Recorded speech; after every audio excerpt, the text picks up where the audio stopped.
Just straight up like play me like you normally would play an opponent. All right, I just won't talk then. I'll do it. There we go.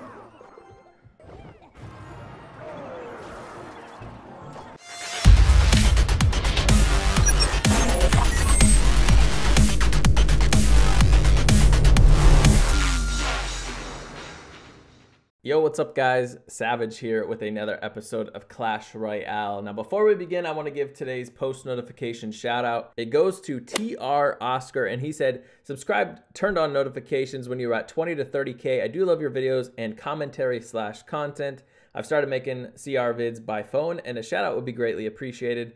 Thanks. So shout out to you, TR Oscar. If you guys want to get a post notification shout out, all you got to do, make sure that you subscribe to the channel, click on the bell button to turn on your post notifications, and then comment down below when you're done, and you can get a post notification shout out in a future video. All right guys, so today's video will be a little bit different. So if you didn't know, COLTONW83 now is offering coaching sessions for anybody. It's open to anybody. So there's different options that you can do. You can either submit replays for him to evaluate and give you feedback on, or you can do one-on-one sessions, which is what I'm going to be doing with him today. But basically, the point of it is him giving his time to help other people become better players. So I figured, hey, I'm sure you guys would like to watch me be a guinea pig here and see my strengths and or weaknesses as I worked with Colton in ladder play and then some challenges, and then him and I also did some friendly battles. We did 2 friendly battles. So that's what today's video is going to be about. Hopefully you guys enjoy. There might not be as much like commentary about what's going on because I'm focusing on trying to battle and he's evaluating, and then we kind of like rewatch afterwards. So hopefully you guys enjoy it anyways. If it's too much dead space, maybe I'll put like some music in or something like that. But hopefully you guys enjoy, and then make sure you guys check out down in the description. I'll put a link to where you can go and sign up for either one-on-one coaching sessions with him, or to have like share a replay with him and have it evaluated as well. If you guys want to check it out, super cool and awesome for him giving his time. You know, he's a great player, but him giving his time to help make other people become better players as well. So, and then also special shout out to him. Thanks Colton for allowing us to record our session as well. So let's go ahead and jump into it. Thing to keep in mind during matches is there's always going to be a time. Actually, typically there's like 3 times throughout a match to where both of you will either have finished defending or attacking, and you'll be waiting until you get to 10 elixir. And basically you can just watch your elixir bar, and however much it ticks by the time you get to 10 if they played first, or however much it ticks for you past, like, yeah, after you place a troop, you can tell how much you are up or down. And basically throughout the match, that gives you a baseline, because you can't always keep exact track. Yeah. But that gives you several times throughout a match, that gives you a baseline to kind of reset and to kind of track trades. And it gives you, it gives you like a reset. You'll understand whether you're up or down at that time. And then you don't have to, like, I mean, of course, I know the costs of every troop, like, memorized. I think once you play for a while, you know that. But yeah. I like innately track, like, whether that's a good trade or a bad trade. And even if I don't have an exact count, I'll have like a really good idea. So that's just kind of a learned skill. And then as far as card rotation goes, typically you don't need to know every card in their hand. Although once you play, you'll have I don't know, it's kind of innate as well once they start playing stuff, knowing when stuff will come down. If they're playing the rotation the exact same every time, it's even easier. But typically, the best way to think about it is when they play a card, they have to play 4 other cards before they get back to that first card they played. So this is especially important if you're playing log bait, keeping track of a log, knowing. Also, it's important to know whether, if you're playing something like that, to know whether your cycle is faster. It's also important to pay attention to what cards they have that counter your main win condition. So, for example, if I'm playing a hog deck and they're playing 3 musketeers or something, and they start a night witch at the back, I know to immediately like rush the opposite lane because their main counter is out of hand. Like they don't have night witch. And if you do that once in a game, it typically, unless they purposely hold that troop and don't play it again, it'll set them up to, or if you cycle, you can actually get another one down before they get the first. But it sets their rotation to be messed up throughout the game. And a lot of people don't know how to correct their rotation, so you can use that to your advantage and stuff like that. So it's the same concept with any deck that has any sort of bait in it, in just any win condition really. Same thing, like if you know someone's playing P.E.K.K.A, don't show your giant until the P.E.K.K.A's like played at the back, and then you can go opposite lane, that type of stuff. Those are things that help quite a bit. One thing I think sometimes graveyard player or graveyard decks do is they accidentally like overcommit early. I just think I mean, I'm sure you know how to play the deck well, but I think the big thing is just making sure that you don't like overcommit. Especially, it's the same with any deck. I don't like playing my win condition super early. I like figuring out what their deck is first. Because, like, for example, if you play Knight Graveyard really early in the game, just because, like, the Knight's about to cross the bridge and they have, like, goblins or minions, especially if you drop the Knight at the bridge, the poison's going to be super delayed. And if they're probably going to be ahead in elixir and not take that much damage. So I think just the big thing is, and I'm not saying you have this problem, is make sure you don't overcommit early game, especially when it's a more expensive graveyard deck like yours. It's not like a cycle exactly. Yeah.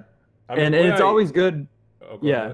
Oh, I was just gonna say it's always good with graveyard decks to have like a defend first mindset, and then when the counter push troops or when the defending troops are counter pushing, that's when you like go all in poison along with your push and everything. Usually, when I play, if I have a certain starting hand, I'll go in with an offensive push, but depending on, like I said, what it is, I might have to wait for my opponent. But if I have Night Witch in graveyard off the bat, and then I have like a decent, defending for the other two cards, whether it's Tornado and whatever, a lot of times I'll just go Night Witch graveyard, and if they don't have a good counter, it'll take the tower. But that might be one of the things I need to work on. That is honestly one of the things I hate, sitting there and waiting for a really long time. So at least I'm conscious of that.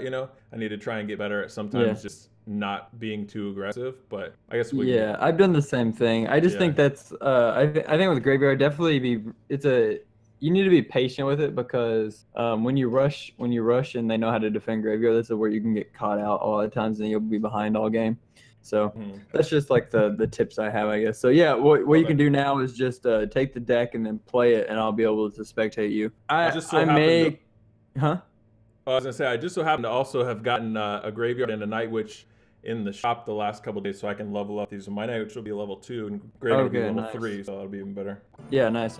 Yeah, and so what I'll do is I'll spectate through the clan, and then I'll try not to talk too much during the match, and then if there's anything big to go over, we can go over the replay and like talk by it like second by second or whatever. Okay, sounds good. All right.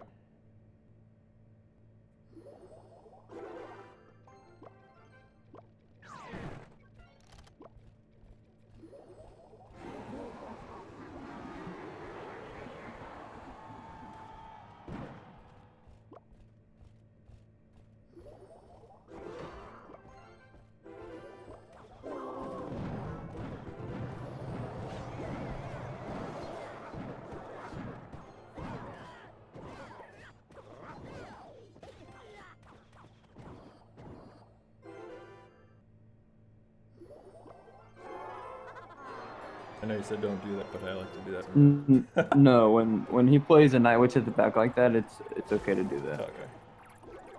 But that is kind of like what I was saying. Like, he had Skeleton Army, so you couldn't do that much damage because you didn't have poison. Because Graveyard plus Night Witch is 9 elixir. Yeah.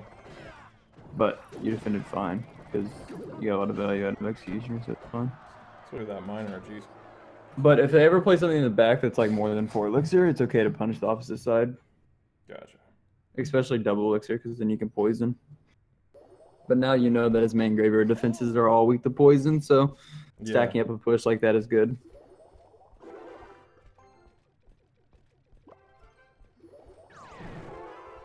My thing is, that's why I didn't have poison, because I had to use it for the 3 Musketeers. Oh yeah, it's true. But it's fine. You can also pre-log next time. Yeah.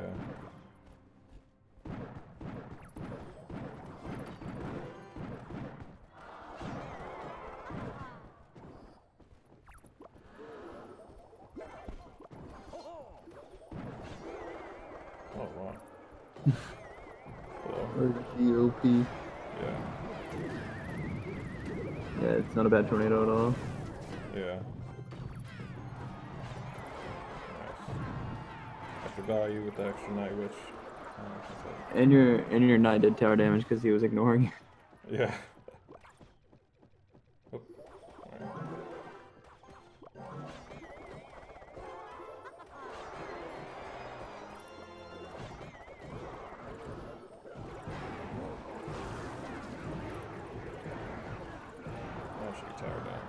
Yeah, He might have zapped, but he had Zab, but he probably wouldn't have saved it. So, not bad. I don't think there's anything to go over in that. okay. What's your personal best in trophies, by the way? On a max account, it's like 6,300, but that was like 3 or 4 seasons ago, so it was harder then. My highest finish is 30th global. Nice.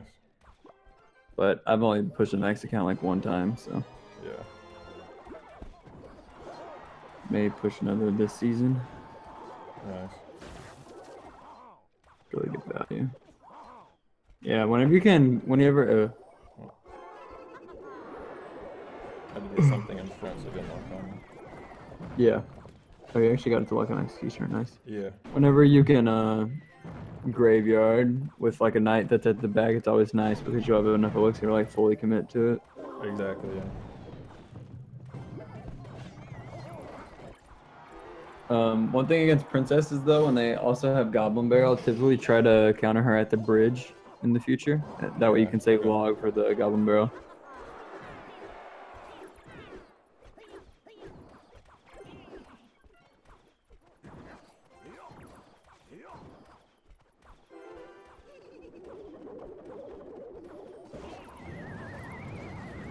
Yeah, good placement.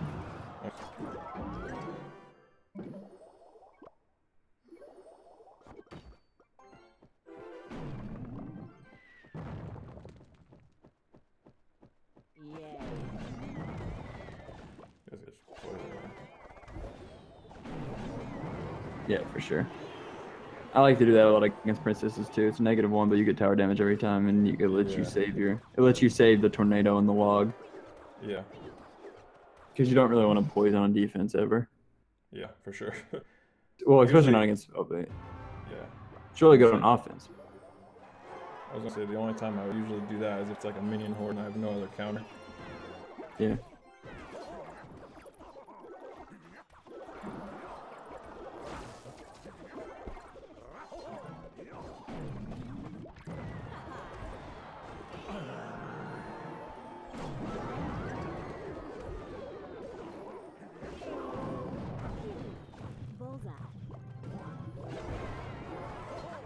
Oh, he pressed the bridge.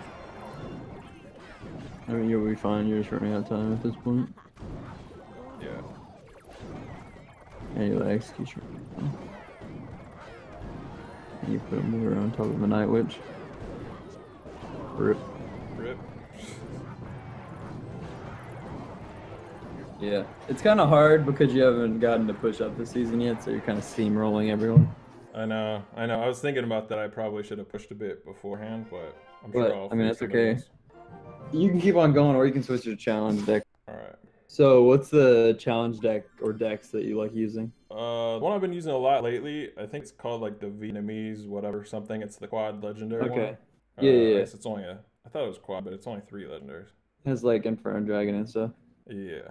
Yeah, that's a good deck. That one's everywhere right now. It cycles so fast. Yeah, I enjoy that deck. All right, I just started. All right.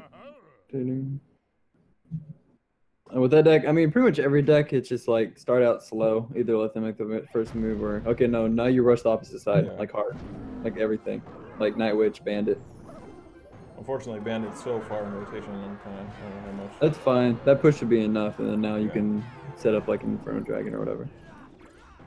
Yeah, I mean, it's even bigger than a pump because it costs 8 elixirs. Yeah. Just make sure that if you try to support it with anything, that you can block it with Ice Golem. Yeah, that's what I was trying to do. I wasn't sure if he had He-Wiz or not, so.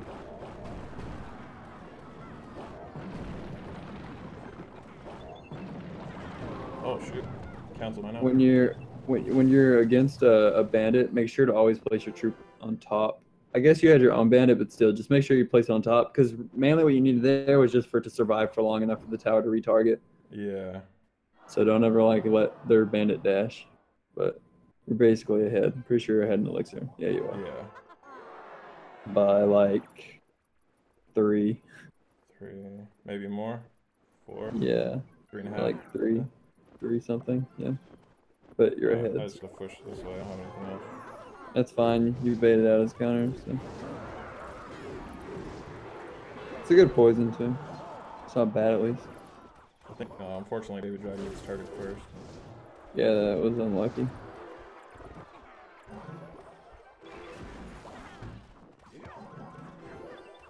Go! Oh my god, lag.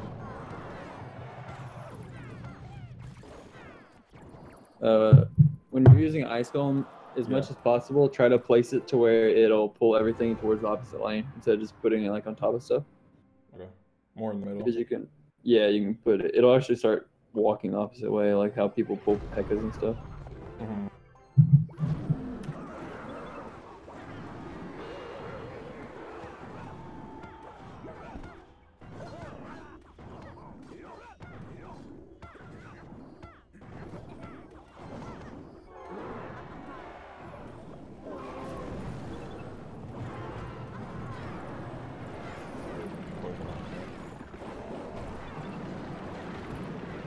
Inferno Dragon saved so hard. That push was huge.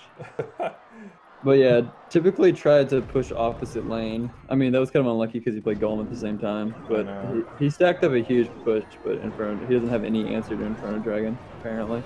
Yeah. I don't know why he doesn't have Lightning. Or if he does, I don't know why he hasn't played it, but... Yeah. Alright, GG's. He would have around probably, but yeah. So just try not to Ice Golem build up their push. Yeah, the Ice Golem was a decent thing. I mean, the one where I put it too close. You said put it more in the middle, right, to try and pull him to the center. Yeah, put it to the middle. I mean, just unless it's like a bandit by itself, or like the bandit's like really scary. Typically, you want to try to pull them in opposite lane if possible. It depends on what troop it is, I guess. But pulling stuff farther is really helpful. So like in this, okay, so here's a question. In this instance, like when I have this type of a starting hand, I know you would probably say wait, but that's the one thing that I hate doing. But what would be like a good starting card? Like I would usually do Ice Golem, but I'd have to play it like halfway up because by the time I get to full elixir again, if I place him in the back, the other troop's gonna be in front of him anyways. No, what you can do is you can play Ice Golem at the back, and then once you are about to hit 10 elixir, then just play like a Night Witch at the back as well in the same lane. Right. Or if they play like something relatively big, like say you start Ice Golem in the back left, they play Night Witch in the same lane at the back on their side. Once you hit 10 elixir or 9.5 elixir, you can play Battle Ram in the opposite lane, that type of thing. Oh, yeah, okay. Especially, but that's mainly because Night Witch is a Battle Ram counter, so there's a good chance they don't have an optimal counter in hand. And they may still have a counter, but it gives you a better chance. That's the type of thing that you can do. Yeah. And he just used Night Witch, I should be fine with this. Oh, okay.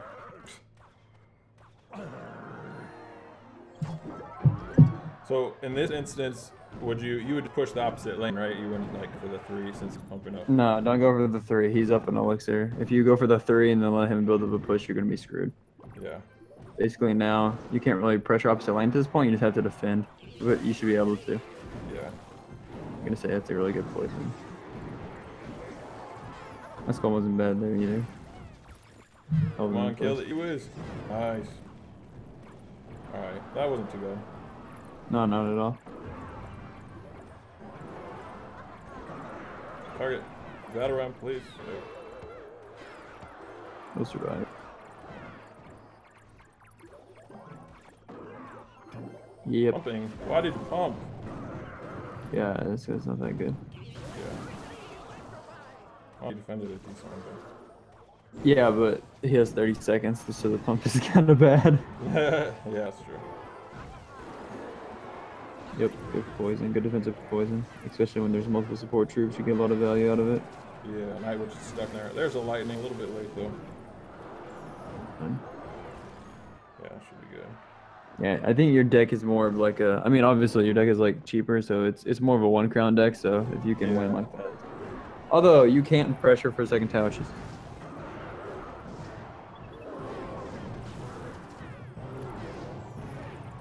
Yep, good ice spear. Nice.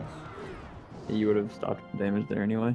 Yeah, but sorry, man. Don't be afraid to if they have just a ton of like defensive or a bunch of support troops behind a tank, don't be afraid to just throw a battle ram on top of it either. It buys you a lot of time, and the barbs pop out and help. Yeah, I'll do that sometimes too, for sure. He's actually almost as good defensively as offensively, in my opinion, sometimes. No, for sure. Are you in a grand challenge right now, or? Yeah. Okay. Like here, I have kind of a weird hand. I guess I'll just go this lane. No, the reason I would go this lane is just because I could probably get poison value on here, depending on what he drops. But I wouldn't poison mini P.E.K.K.A, but if he had dropped like Goblin or something, I would have. Yeah. Yeah. Yeah, no, that's perfectly fine. Try to do it as fast as possible. Whenever you see it. Yeah. Of course, I understand like when to call, so.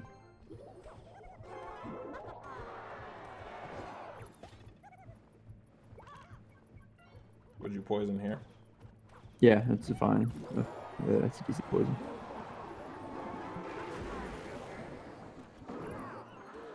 Yep, especially with Night Witch all the way in the back. That's a good battle ram.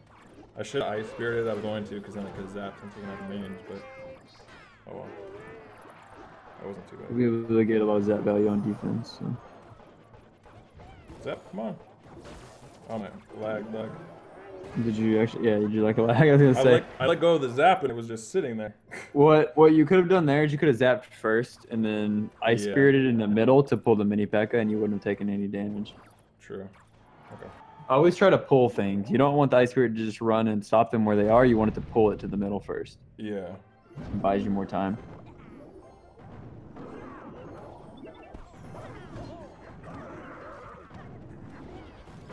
Oh, my Ice Spirit didn't hit the minions.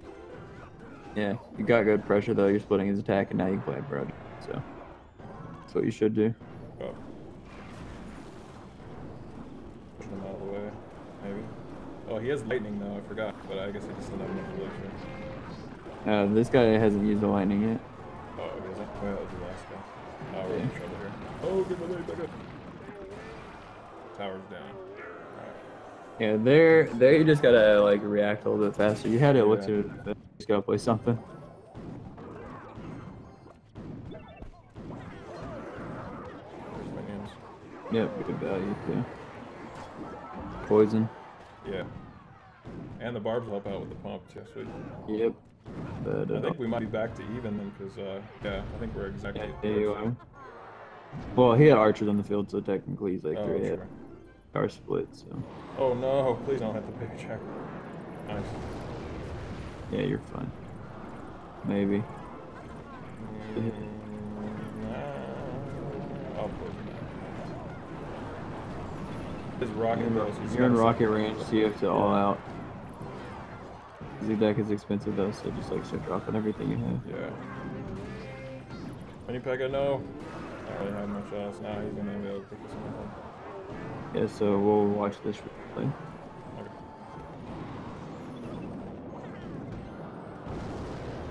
Yeah, we'll just watch the replay. I don't remember if this was the one. Was this the one where the minions came and I zapped after the... Oh no, that was the last one, huh? Yeah, no, that was this one. you zapped. Oh, that was this one. Yeah, that was the... Yeah.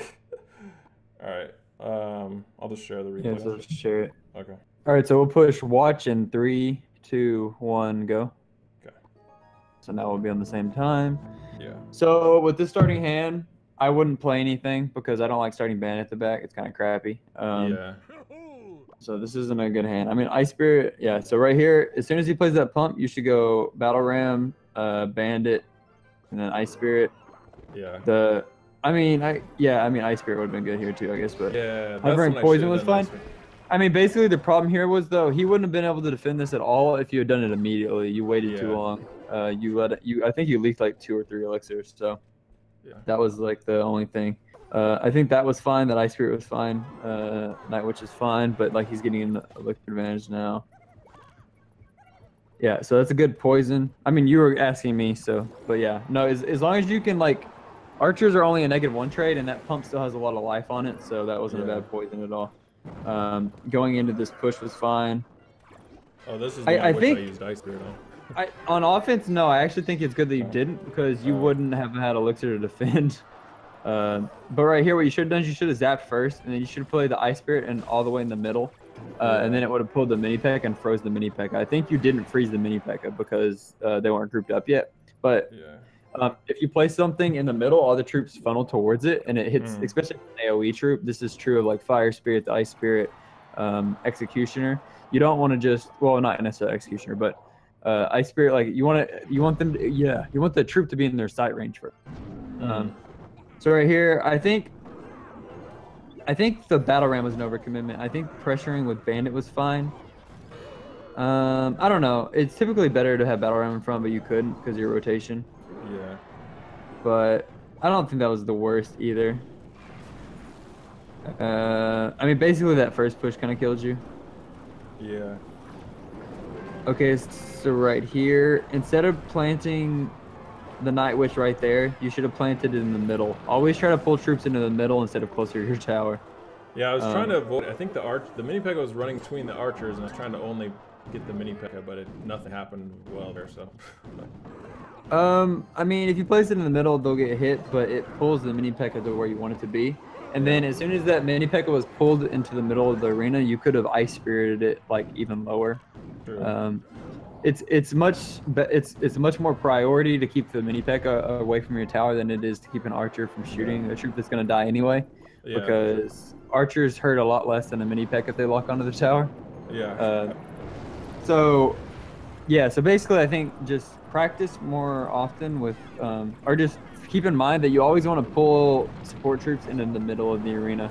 It gives you a chance to have the other tower shoot them, and it just keeps them away from your tower. If you put them in like the bottom left there, so against the wall like that bottom left, that's a good position for like an Electro Whiz if you're pulling a troop to the middle with the defense. But it's a bad position for a melee troop. Melee troops, to pull support troops, you almost always want to place them in the middle of the arena so that you pull everything, and then you can chain pull them with a second unit to the other lane. But you can't do that if you give yourself no room to work with by pulling them like into the corner, like really close to your tower. Because then even if you Ice Spirit, that mini P.E.K.K.A is going to be delayed for like 1 second instead of like 3 if you pull it farther. True. I think really the only thing that the game was like, really just pulling things in the middle would have won you the game alone.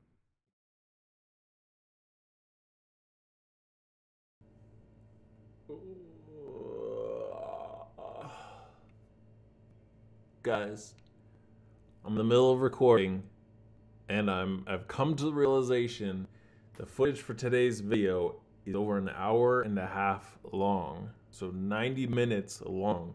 So to put that into perspective, an average video that I record is like 15 to 20 minutes maybe, and I try and edit it down to be somewhere around like 12 to 15 minutes max total.